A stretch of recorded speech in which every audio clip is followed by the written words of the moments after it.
Loué soit Jésus-Christ qui nous a montré son amour en acceptant de souffrir pour nous. Sa grâce et sa paix soient avec vous. Jésus ne cachait pas à ceux qui l'écoutaient la nécessité de la souffrance. Il disait par exemple, « Si quelqu'un veut être mon disciple, qu'il prenne sa croix chaque jour et qu'il me suive. » Il a même fait de la souffrance le test de la fidélité. Tous ceux qui veulent vivre avec piété dans le Christ Jésus seront persécutés. Dans la souffrance se cache une force qui rapproche du Christ, parce que le Christ s'est fait souffrance à cause de nous. Celui qui souffre manifeste sa maturité intérieure, sa grandeur spirituelle, leçon inestimable pour les gens en bonne santé et vocation certainement des handicapés parmi nous. Si le Christ ressuscité garde en son corps les traces de ses blessures, c'est parce qu'elles sont le témoignage irrécusable de son amour pour nous. Par sa résurrection, Jésus a non seulement montré qu'il est Dieu et le vainqueur du diable, auteur de tout mal, mais encore la force victorieuse de la souffrance. À ses frères et sœurs souffrants, Jésus découvre progressivement les horizons du royaume de Dieu. Un monde converti à son Créateur, un monde libéré du péché, et cela de par la puissance salvifique de l'amour. La souffrance ne peut pas être transformée par une grâce venant du dehors, mais seulement par une grâce intérieure. C'est pourquoi Jésus, demeurant au plus profond de toute souffrance humaine, de par sa propre souffrance salvifique, peut agir de l'intérieur par la puissance de son esprit de vérité, de son esprit consolateur. C'est avec des dispositions différentes que les hommes abordent leur souffrance, mais tous commencent par demander pourquoi et à poser cette question à Dieu.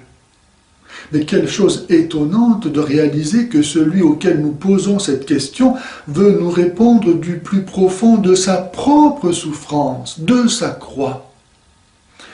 Il faut du temps et parfois beaucoup de temps pour que sa réponse puisse être intérieurement reçue. Car le Christ ni ne parle directement, ni n'explique abstraitement les raisons de la souffrance. Il répond par un appel, une vocation. Il dit « Viens, suis-moi, prends part avec ta souffrance à l'œuvre du salut du monde qui s'accomplit par ma propre souffrance. » C'est au fur et à mesure que l'homme prend sa croix et s'unit spirituellement à la croix du Christ que lui est manifesté le sens salvifique de la souffrance. Ce sens salvifique descend du plan où le Christ se situe jusqu'au niveau de l'homme pour devenir en quelque sorte sa réponse personnelle. Et c'est alors que l'homme dans sa souffrance trouve la paix intérieure et même la joie spirituelle. Je trouve ma joie dans les souffrances que j'endure pour vous, disait saint Paul. Surmonter le sentiment profondément enraciné de l'absurdité, de l'inutilité de la souffrance devient une source de joie. Non seulement la souffrance ronge intérieurement la personne, mais semble faire d'elle un poids pour autrui. Mais que soit découvert le sens salvifique de la souffrance et ce sentiment déprimant est transformé. Celui qui volontairement complète ce qui manque aux épreuves du Christ découvre qu'il est utile comme le Christ au salut de ses frères et sœurs. Il accomplit un service irremplaçable. Dans le corps du Christ qui grandit sans cesse depuis la croix du Rédempteur, grain de blé tombé en terre, la souffrance imprégnée de l'esprit de sacrifice du Christ devient l'aimant qui attire les bienfaits indispensables de Dieu pour le salut du monde. Et nous devenons co-rédempteurs. Et ce n'est pas tout.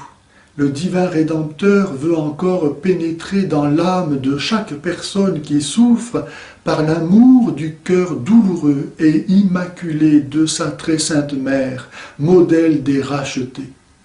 Comme pour prolonger la maternité dont il reçut la vie par l'œuvre de l'Esprit Saint, le Christ, au moment de mourir, a conféré à Marie, toujours vierge, une nouvelle maternité, spirituelle et universelle, à l'égard de tous les hommes, afin que chacun, dans le cheminement de la foi, lui reste avec elle étroitement uni jusqu'à la croix, et que toute souffrance, par la puissance salvifique de cette croix, de faiblesse de l'homme qu'elle était, devienne puissance de Dieu. Si les gens savaient qu'ils vont en enfer, ils aimeraient leur croix.